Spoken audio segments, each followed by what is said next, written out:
الحمد لله نحمده ونستعينه ونستغفره ونؤمن به ونتوكل عليه ونعوذ بالله من شرور أنفسنا ومن سيئات أعمالنا من يهده الله فلا مضل له ومن يضلله فلا هادي له ونشهد أن لا إله إلا الله وحده لا شريك له ونشهد أن سيدنا وسندنا وحبيبنا ومولانا محمدا عبده ورسوله الذي أرسله الله تعالى إلى كافة بشيرا ونذيرا وداعيا إلى الله بإذنه وسراجا وقمرا منيرا فقد قال الله تعالى في كلامه المجيد وفي فرقانه الحميد أعوذ بالله من الشيطان الرجيم بسم الله الرحمن الرحيم إن صلاتي ونسكي ومحياي ومماتي لله رب العالمين صدق الله مولانا العظيم وصدق رسوله النبي الأمي الكريم ونحن على ذلك من الشاهدين والشاكرين والحمد لله رب العالمين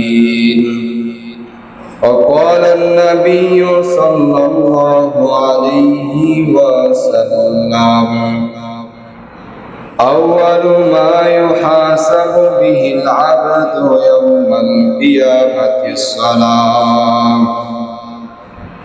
وقال تعالى آية أخرى بسم الله الرحمن الرحيم إن الله وملائكته يصلون على النبي يا أيها الذين آمنوا صلوا عليه وسلموا تسليما محبت درود إبراهيم قري اللهم صل على محمد وعلى آل محمد كما صليت على إبراهيم وعلى آل إبراهيم إنك حميد مجيد اللهم بارك على محمد وعلى آل محمد كما باركت على إبراهيم وعلى آل إبراهيم إنك حميد مجيد محبت بلغ العلا بكماله كشف الدجى بجماله حسنت جميع خصاله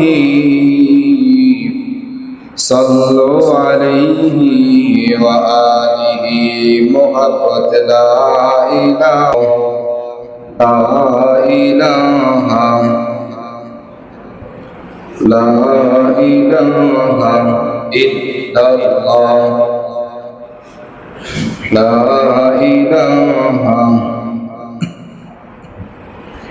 ইহা হাম সব মুসাফির হায় কবর আখির ঠিকানা कोई आगे रवाना हो कोई पीछे रवाना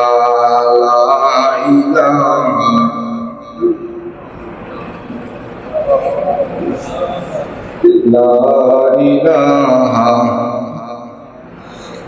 ला इलाहा इल्लल्लाह ला इलाहा ला इलाहा इल्लल्लाह मुहम्मदुर रसूलुल्लाह सल्लल्लाहु अलैहि वसल्लम।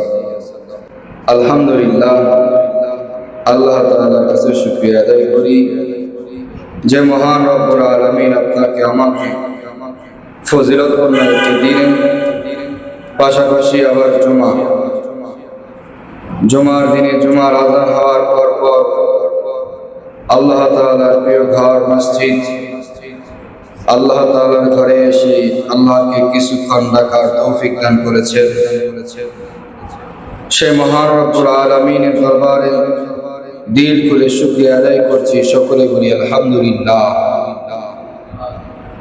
আরো শুকরিয়া আদায় করি সেই মহান রব্বুল আলামিনের দরবারে যে মহান রব্বুল আলামিন একটি গুরুত্বপূর্ণ ইবাদত করার পর তারপর পরই জুমার আয়োজন করে দিয়েছেন। কারণ গতকালকেও আমরা আমাদের মুসলিম মিল্লাতের জন্য আল্লাহ নবী সাল্লাল্লাহু আলাইহি ওয়াসাল্লাম বলেছেন যে তোমাদের জন্য দুইটা দিন এমন রয়েছে তোমাদের জন্য রোজা রাখা হারাম। এই দুই দিনে তোমরা উৎসব করবা, আনন্দ করবা, মনের ভাব প্রকাশ করবা। এই দুই দিন অর্থাৎ ঈদুল ফিতরের দিন আর ঈদুল আজহার দিন, অর্থাৎ দুই ঈদের দিন।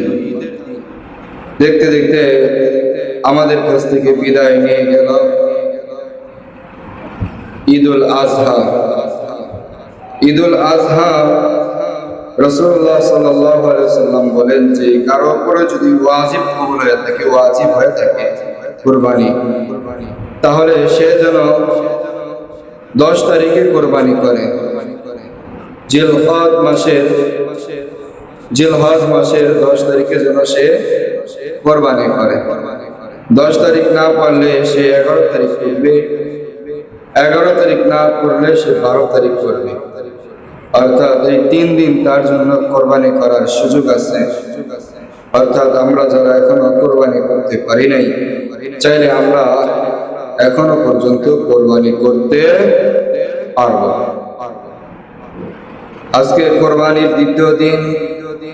এই দিনেও আল্লাহ নবী সাল্লাল্লাহু আলাইহি ওয়াসাল্লামের হাদিস, আল্লাহ নবী সাল্লাল্লাহু আলাইহি ওয়াসাল্লাম জানায় দিয়েছেন যে এই দিনেও তোমাদের জন্য রোজা রাখা হারাম। দুই ঈদের দিন রোজা রাখা হারাম এবং আইয়ামে তাশরিকের দিনগুলোতে রোজা রাখা হারাম। আর আমাদের আইয়ামে তাশরিক শুরু হয়েছিল 9 জিলহজ ফজর থেকে 13 জিলহজ আসর পর্যন্ত চলবে ইনশাআল্লাহ। এই কয়দিন রোজা রাখা হারাম। এই কয়দিনে আপনি নিজে খান, অপরকে খাওয়ান, মেহমানদারি করান, রাসূলুল্লাহ সাল্লাল্লাহু আলাইহি ওয়াসাল্লামের সুন্নাহ। যাই হোক মুহতারাম হাজিরিন, আপনাদের সামনে কোরআনুল কারীম থেকে একটি আয়াত কারিমা তেলাওয়াত করেছি এবং অসংখ্য হাদিস থেকে একটি হাদিস আপনাদের সামনে পড়েছি। আল্লাহ চাইলে তো এই বিষয়ে কিছু কথা বলবো ইনশাআল্লাহ।